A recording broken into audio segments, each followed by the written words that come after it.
After installing Memorial Designer for CorelDRAW 2020, there's a couple things that I usually do to finalize the setup that doesn't get saved in the workspace. The first thing is that when you click a new document, it'll pop up this create a new document dialog. Because I don't ever really mess with these settings, I actually uncheck this, or I check this box so that it doesn't show this again, and I click OK. The page border is the first thing that I hide. I actually have moved the page border onto my toolbar here. It's not in this default workspace though. It'll be coming in my next workspace that I create. But anyway, so if you go up to View, Page, and Page Border is checked right now. I don't want that to be checked. And to move it from here to where I want it to be placed, I'm going to hold Alt on the keyboard, and sorry, I have to do this kind of at the same time. So I'm going to hold Control and Alt and drag at the same time. So holding Alt and dragging will drag from one toolbar to the next. Holding Control will create a copy of that. So I'm just creating a copy, and I'm going to let go of my mouse button here, and then I'll let go of Control and Alt at the same time. So now that the button is there, I don't have to go to View and Page anymore. I can just see here, and it acts more like a toggle. So if the page border is off, it's not highlighted. If it's on, it's highlighted.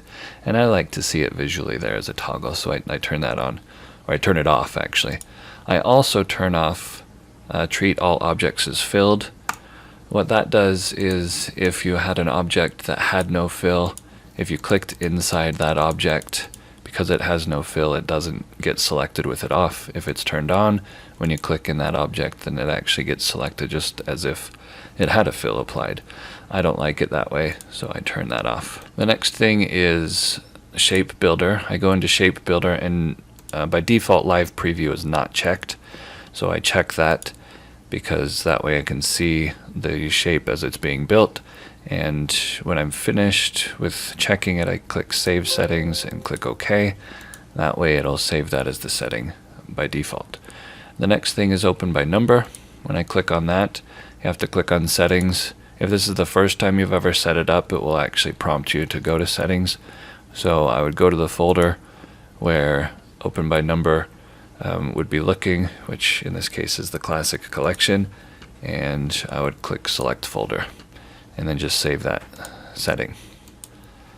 To test it out, I always use 347. I don't know why, but I always use 347 just to make sure that that file opens up correctly. The next thing is this Granite Fills button. I had kept this hoping that I'd be able to use it later as a toggle to open up the fills Docker, but unfortunately it doesn't quite work that way. So I'm just going to hold Alt, click on it, and drag it off. I don't really need that anymore, so I'm going to pull that one off. On many computers, if the resolution isn't high enough, this project tracker will actually be over here somewhere, and you'll notice that because some of the buttons will be missing, and then there will be these two arrows here as well, indicating that there are extra icons. So if you click on that, then you'll see the rest of the icons on the bar.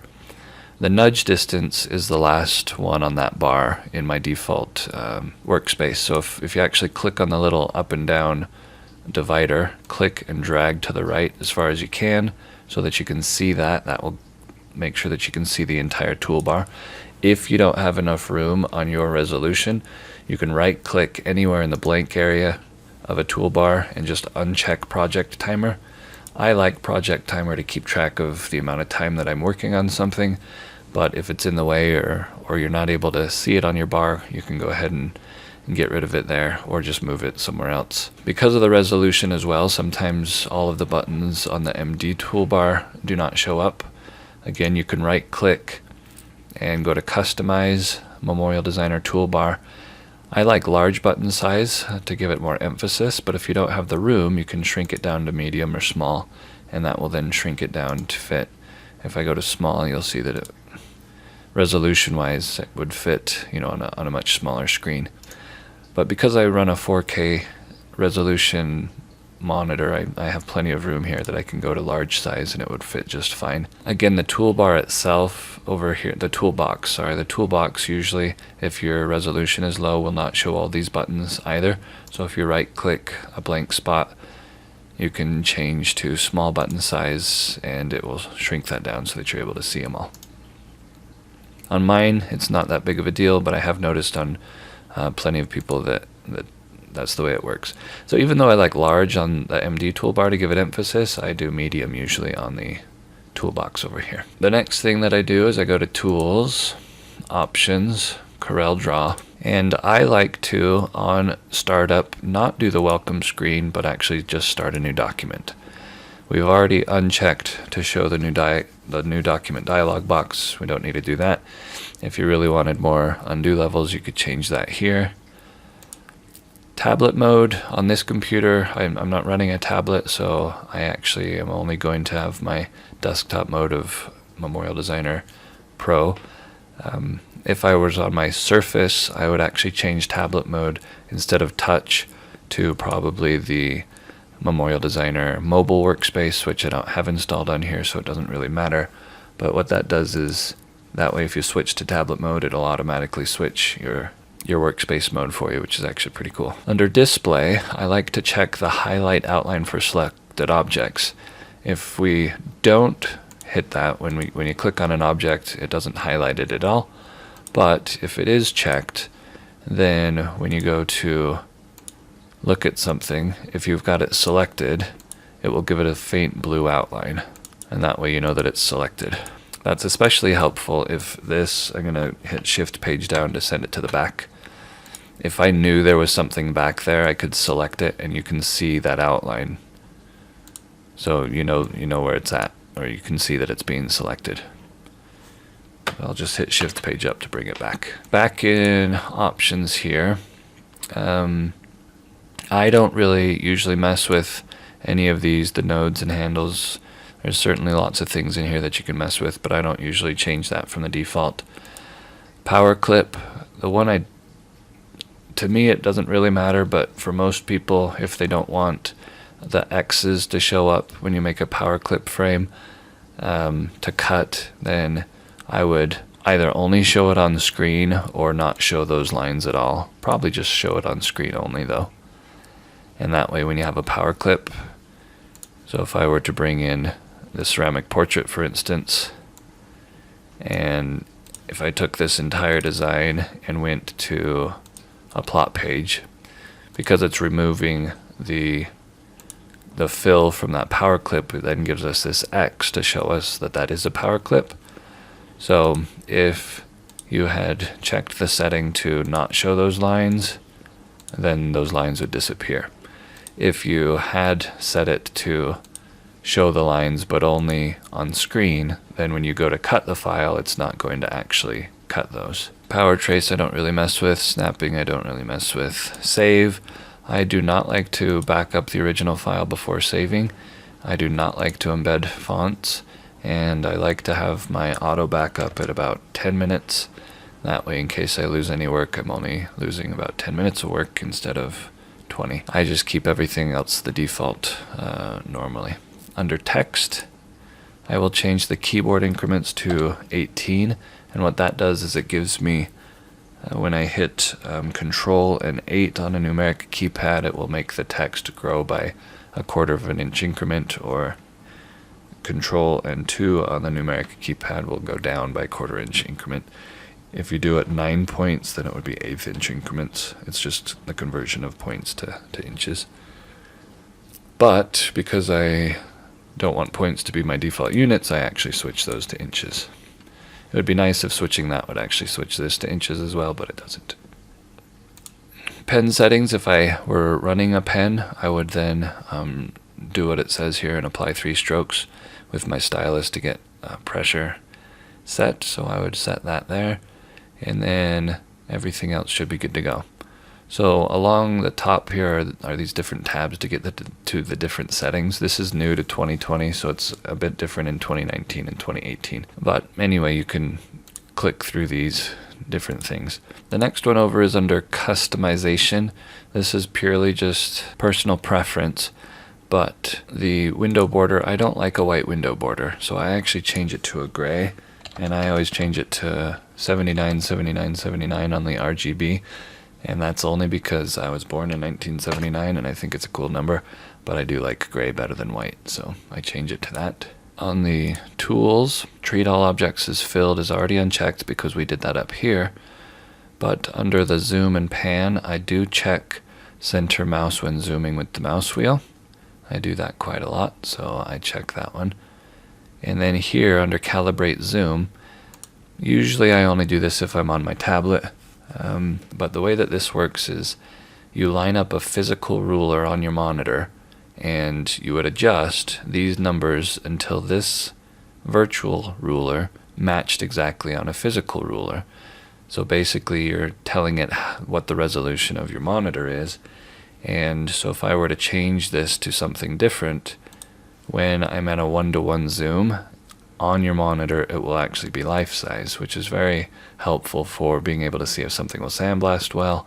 Just visually zooming to 100% would then show you what it's going to be life size.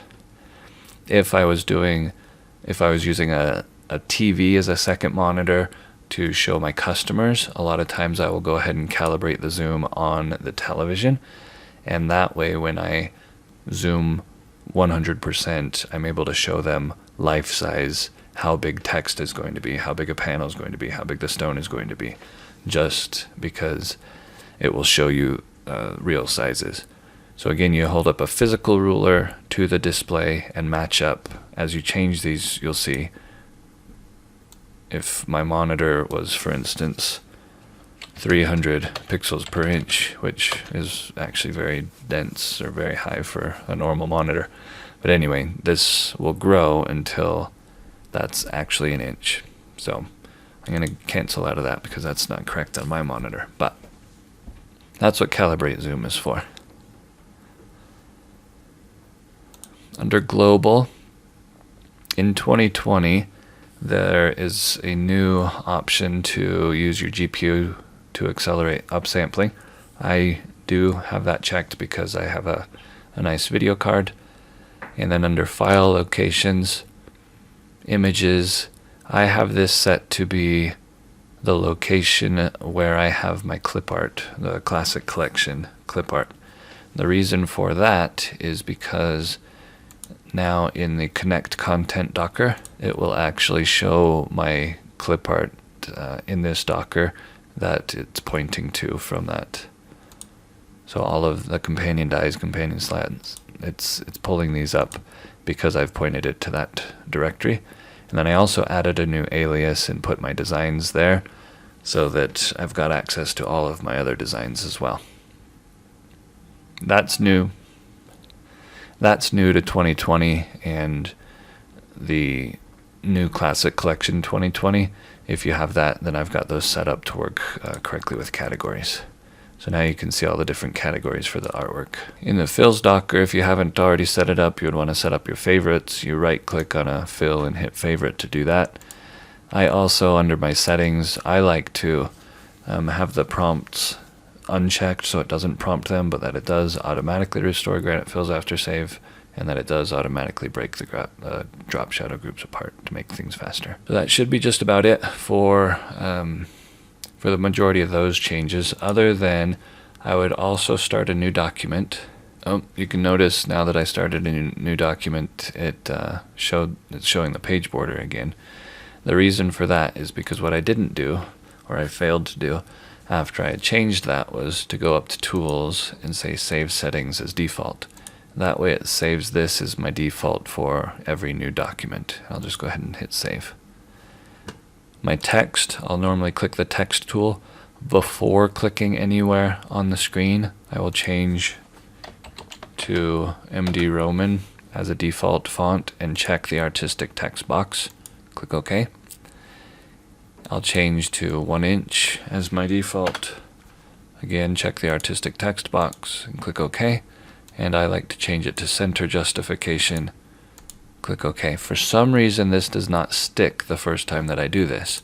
So I have to go up to Tools, Save Settings as default, click Save, close out of CorelDRAW completely,